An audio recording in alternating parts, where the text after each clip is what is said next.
Recipe आपण दुधी भोपळ्याची टाकणार आहे. तर ही भोपळा घेतलेला याला आता आपण सोलून नीट करून घ्यायचा. त्याला ही हिरव्या मिरचीचा बनवणार आहे. वाटण वाटून घेतलेला आहे. खोबरं, लसूण, कोथिंबीर, जिरी, शेंगदाण्याचा कूट आणि हळद आणि जिरी. आपण आता गॅस चालू करून घेऊया. आता कढई आपली गरम होऊन पहिली द्यायची. आपण आता तेल टाकूया.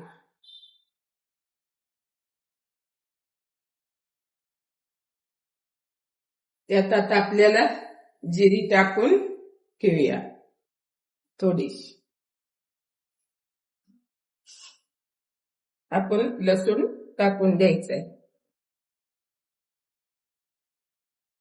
त्याला चांगला लालसर भाजायचा.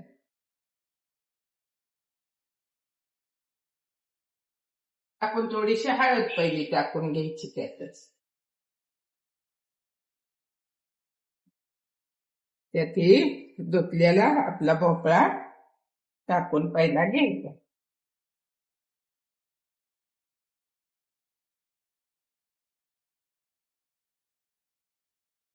त्याला बी आता आपण हलवून चांगला घ्यायचा.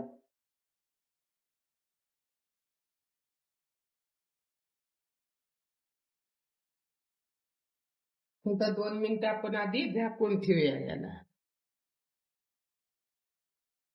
उघडून घ्यायचा. त्याला चांगला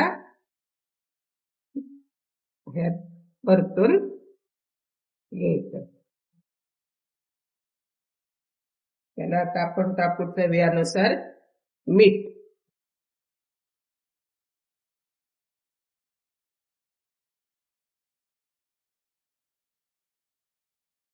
त्याला पण चांगला आता हलवायचं.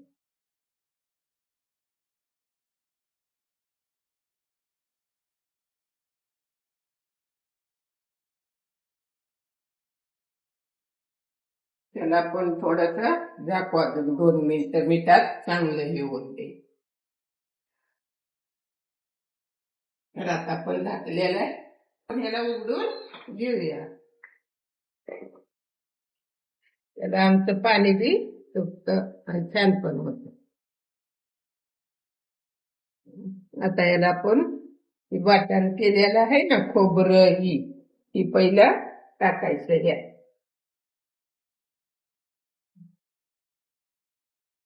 टाकून याला पण चांगलं हलवून घ्यायचं म्हणजे ते भाजल्या जातं.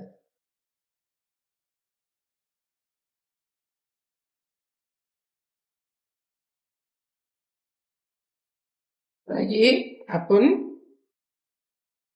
मिरची बारीक केलेली हिरवी मिरची आणि ती पण टाकून द्यायची.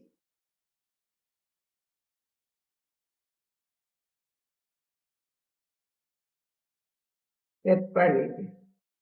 आता ही आपण हलवून घेऊया मिक्स करून. चांगला आता आपण ह्याला मिक्स केलेला आहे.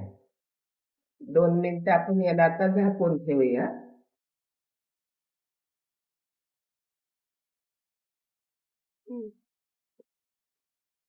त्याला आता आपण उघडून घेऊया. हे काय 1-2 सेकंद ठेवायचं असतंय.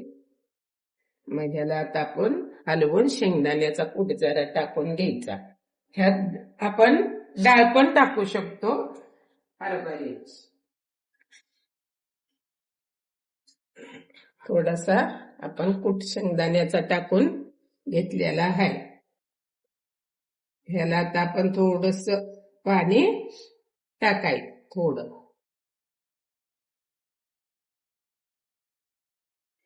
म्हणजे ही आता झालेलं आहे. तर तुम्ही बी नक्की एकदा ट्राय करा. आणि तुमच्या इकडे आमच्या इकडे दुधी भोपळा म्हणतात, तुमच्या इकडे काय म्हणतात ती नक्की सांगा आम्हाला.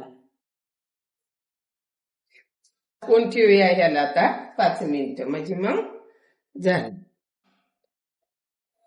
तर तुम्हाला कोणची दुसरी रेसिपी पाहिजे तर कमेंट करून सांगा. नक्की देईन आणि नक्की ट्राय करा. लाईक करा, शेअर करा, कमेंट करा, सबस्क्राईब करा.